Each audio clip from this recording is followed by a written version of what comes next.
Ang misa ay pinakilala na sa mga taong naroon ng mga bagong recruits.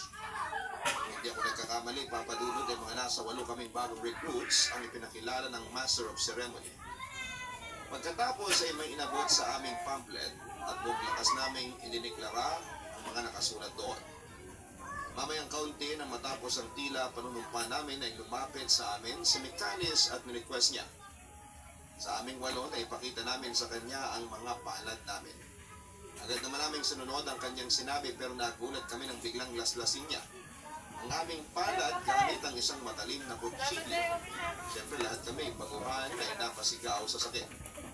Pero si Mikalis ay parang walang pakialam, sa halip ay inipon pa niya ang aming dugo sa isang chalice na gawa sa lanso. Pagkatapos ay isinalin niya ang nakolekta niyang dugo sa 10 bote na sa tingin namin ay alak.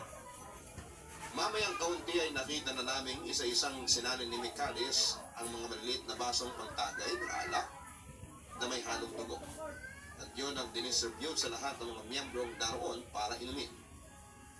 Samantala ay hindi pa nagtatapos roon ang ritual sapagkat ang sumunod na naganap ay ang sarili nilang bersyon ng Holy Communion. Pero sa halip na alak at hostia, at naroon sa altar, isang umiiyak at nagpupumiglas na lalaki na tingin ko ay nasa edad 30 patas. Ang sapilitang dinala ng 2 alalay ni Mikalis patungo sa altar.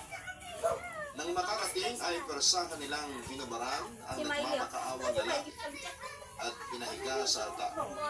At para hindi makawala ang lalaki na sa tingin ko ay mula sa lahing Arabo o Middle Eastern ay nilagay ang kanyang mga kamay at paa sa kadenang nakabuilt-in na sa altar. Pagkatapos noon ay sinimulan na ng Master of Ceremony ang bersyon nila.